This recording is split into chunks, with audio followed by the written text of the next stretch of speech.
నమస్తే, welcome to విశ్వ TV. మనం గతంలో చెప్పుకున్నట్టే ప్రధానంగా ఇప్పుడు జరుగుతున్నటువంటి హాట్ టాపిక్ టోటల్ ఇండియాకి సంబంధించిన ఎలక్షన్స్ అయినా జనరల్ ఎలక్షన్స్ అయినా ముఖ్యంగా మన తెలంగాణ రాష్ట్రంలో ఇప్పుడు ప్రధానంగా ఉన్నటువంటి విషయం ఏంటంటే రెండు పార్టీల మధ్య కాంగ్రెస్ బీజేపీ పోటీ ఎక్కువ.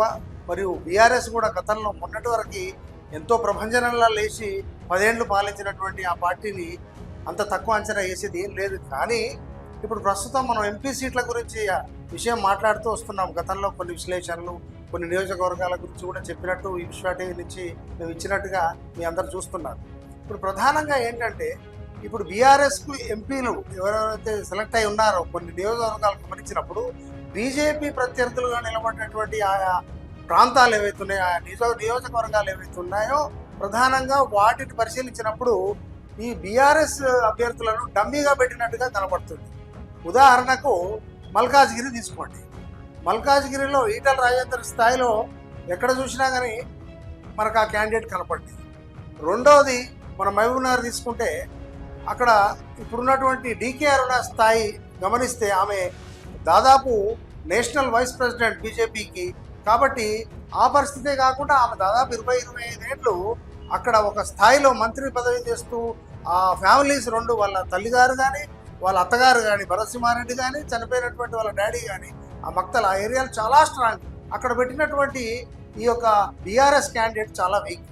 అట్లనే మనం ఇంకా గమనిస్తే కొన్ని ప్రదేశాలు ఉన్నాయి, అవి మిగతావి ఏ విధంగా ఉన్నాయంటే ఎక్కడ కూడా క్యాండిడేటు సరైనటువంటి వాడు గట్టిగా లేవు అనేటువంటిది దాదాపు ఒక 7-8 ప్రదేశాలు ఆ విధంగా మనం గమనించాం.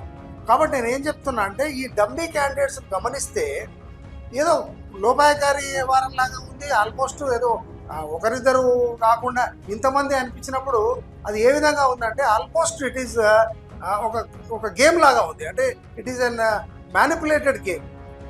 కాబట్టి నేనేమంటా అంటే ఎట్టి పరిస్థితుల్లో కూడా ఇలాంటి రాజకీయాల వల్ల జరిగే నష్టము లాంగ్ రన్లో చాలా ఉంటుంది. కాబట్టి రాబోయేటువంటి ఎలక్షన్స్కి ఏ విధంగా చేసేటువంటి ఇది ఉందనేది మనకు తెలియదు. ఇప్పుడు మనకు హాట్ టాపిక్గా నడుస్తున్నటువంటి జనరల్ ఎలక్షన్స్ ఏవైతే ఉన్నాయో మనకు తెలంగాణలో ఇక్కడ ప్రధానంగా ప్రధాన పార్టీల మధ్య పోటీ ఏ విధంగా ఉంది అనేటువంటి గమనిస్తే ముఖ్యంగా భారతీయ జనతా పార్టీ బీఆర్ఎస్ అదేవిధంగా కాంగ్రెస్ పార్టీ మధ్యలో అయితే ఈ యొక్క క్యాండిడేట్స్ విషయం చూసినప్పుడు నియోజకవర్గాలకి ముఖ్యంగా బీఆర్ఎస్ ఎంపీ క్యాండిడేట్ సంబంధం చూసినప్పుడు పూర్తిగా మోడీకి మోకరిల్లినట్టుగా ఉంది ఈ యొక్క కేసీఆర్ యొక్క క్యాండిడేట్స్ యొక్క విధానం. కాబట్టి ఇక్కడ గమనించినప్పుడు మీరు ఒక చేవెళ్ళ తీసుకున్నప్పుడు కొండా విశ్వేశ్వరరెడ్డికి ఒక సరైనటువంటి కాంపిటీటర్ లేదు. అలాగే మహబూబ్నగర్ తీసుకున్నప్పుడు అసలు డీకే అరుణ విషయంలో ఆమె దాదాపు 20-25 ఏళ్ళ నుంచి ఉన్నటువంటి నాయకురాలు అక్కడ ఆ స్థాయిలో క్యాండిడేట్ లేకపోవడం. ఇంకో చాలా మటుకు మనం గమనిస్తే మల్కాజ్గిరి తీసుకున్న అసలు ఈటల రాజేందర్ అంటే ఆల్మోస్ట్ ఆయన స్టేచరు ఒక ఉప ముఖ్యమంత్రి ముఖ్యమంత్రి స్థాయిలో చూసినటువంటి స్టేచరు ఆయనను ఎప్పుడైతే బీజేపీ క్యాండిడేట్గా నిలబడడం జరిగిందో ఆటోమేటిక్గా అక్కడ ఒక క్యాండిడేట్ ఆ స్థాయిలో ఉండాలి, లేరు. కాబట్టి ఇది ఆల్మోస్ట్ వీళ్ళు పూర్తిగా వాళ్ళకు మోకరిల్లినట్టుగా కనపడతా ఉంది. నెక్స్ట్ భువనగిరిలో పూర నరసయ్య గౌడ్ గారు వాస్తవంగా కూడా ఆయన ఆల్మోస్ట్ ఇదివరకు చేసినటువంటి ఎంపీ ఆ ఎంపీ క్యాండిడేట్కు తగ్గటువంటి క్యాండిడేట్ అక్కడ బీఆర్ఎస్ నుంచి లేడు. ఆ విధంగా మనం గమనిస్తే ఈ 4 కాదు ఇంకా తీసుకుంటే చాలా ఉన్నాయి. అంటే ఆ విధంగా పోతే మనం అసలు చెప్పుకుంటూ పోతే ఒకటైతే క్లియర్ అవుతా ఉంది, బీఆర్ఎస్లో డమ్మీ క్యాండిడేట్స్ను పెట్టినట్టుగా మనకు తెలుస్తూ ఉంది. కాబట్టి నేనేమంటున్నా అంటే ఇక రాబోయే కాలంలో ఈ యొక్క విషయాన్ని ప్రజలు అంటే గమనిస్తూ ఉన్నారు, గుర్తించారు. ఎట్లా అంటే మీరు కావాలని వాళ్ళకు ఒక విధంగా గఠబంధన్ అంటే కలిసిపోయారు, ఒకరికొకరు అంటే అనుకొని మరీ గూడపుటాని లాగానే కనపడతా ఉంది. కాబట్టి రాజకీయంలో ఈ మాత్రం అర్థం కానటువంటి నాయకులు కానీ ఓటర్లు కానీ లేకపోలేదు.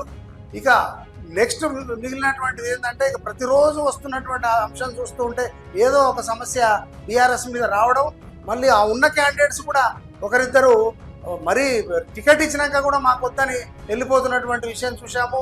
లెటర్ రాసి మరి అందులో సమస్యలు చూపించి అక్కడి నుంచి ఇక మేము నిలబడము, మాకంటూ ఈ విధమైనటువంటి భవిష్యత్తు అవుతుంది. కాబట్టి నేను ఏమంటున్నా అంటే ఇదేదైతే అంటే ఆర్గనైజింగ్ ఆఫ్ క్యాండిడేట్స్ ఈ క్యాండిడేట్స్ యొక్క సెలక్షను ఎవరెవరి మీద నిలబెట్టారనేది మాత్రం మొత్తం డమ్మీగా కనబడుతుంది.